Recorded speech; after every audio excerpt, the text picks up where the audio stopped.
The prologue. Laying in a hospital bed, listening to the whirring, beeping, and flashing of the monitors that are meant to keep me alive, I had one thought.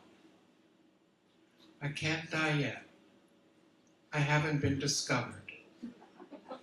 It was 2022, and I was an 89-year-old woman with serious health conditions. It would surprise no one if I kicked the bucket before completing my bucket list. Top on that list, from the 9 months in my mother's womb right up to this fateful day, what I wanted to be hailed by the world was a star. There wasn't an era in my life that wasn't covered by a desperate wannabe dream. From Shirley Temple to Judy Garland to Betty Grable to Carol Channing.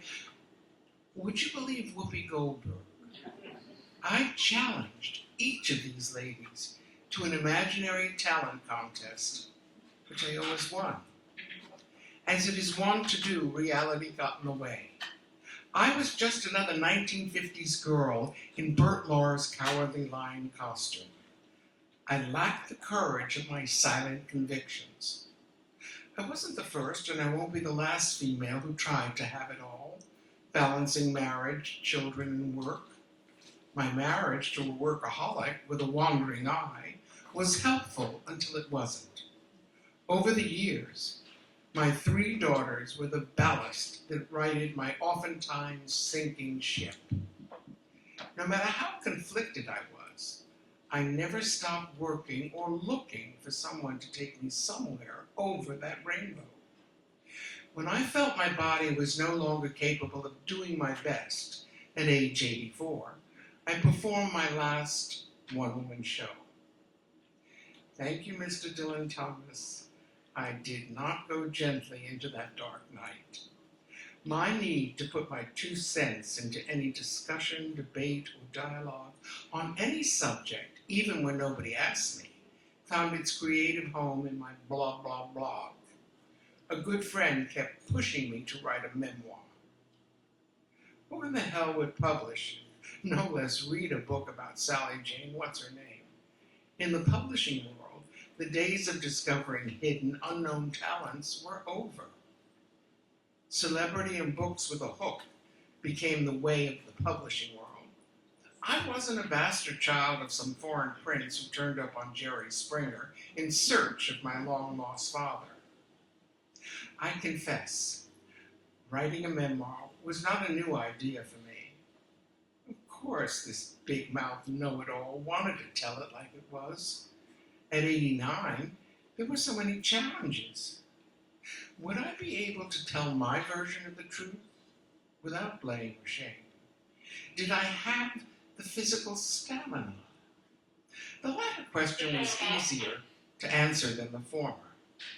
The light of creativity would go out with my last breath, from my mouth to God's ears.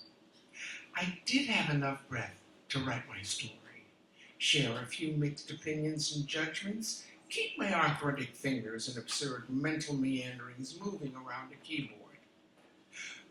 Could I write my story and finally be discovered as the Grandma Moses of the printed word, perform readings and book signings, be interviewed on NPR's Fresh Air, be on the cover of People or Time? Oh God, doesn't it sound wonderful? Sure sounds like I was trying to convince myself, doesn't it? I was being released from the hospital as the nurse removed the bells and whistles of my hookup. I looked up at the sign at the door of my hospital room. Full precautions. Fluid restriction. Heart failure? What? I spent most of my life dining at the same table with Mel Brooks and his 2,000-year-old man, waiting for the angel from death. I couldn't believe what I was reading. While I was still alive and breathing, like a horror movie, the medical establishment was counting me out. I wasn't even dead yet, and they were burying me. I get it. My shelf life is unknown to me, but The world wants to count me out before I'm counted out? Like the Brooks Reiner 2,000-year-old man, my only protection against the angel from death is a necklace of fresh garlic I wear every night when I go to bed. One sniff and the angel takes off like a bat out of hell. The sign on the door was another unfortunate medical mashup. Obviously, it belonged to the guy next door. Beyond all reason, a state I'm most familiar with, I needed to stay alive. Why? Because any minute I was going to be discovered. Sally Jane, get your ass out of bed now. I'm going to print a new sign for all my doors. Not yet. That is not a bad title for a memoir. Oh, am I really going to do this? Talk about climbing a sand mountain. I was born the seventh child, cliché, in a family of 8 clichés, living with our chief clichés, mother and father. We were raised on such gems as, Sally Jane, a rolling stone is hard on the kidneys. There are no new stories. We are each living variations of the same old, same old. This is definitely true about my story. It's so damn repetitive and cliched.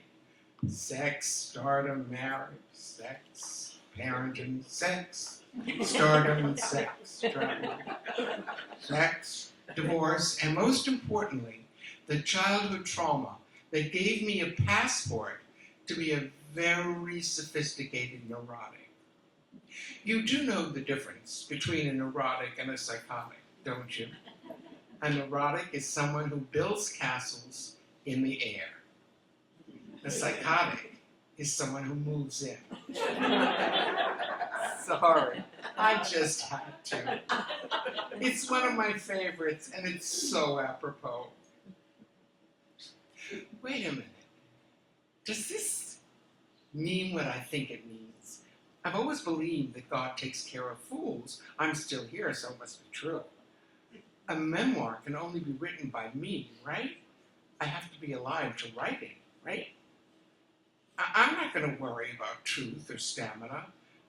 However, if my time is called before, well, you know, do me a favor, please.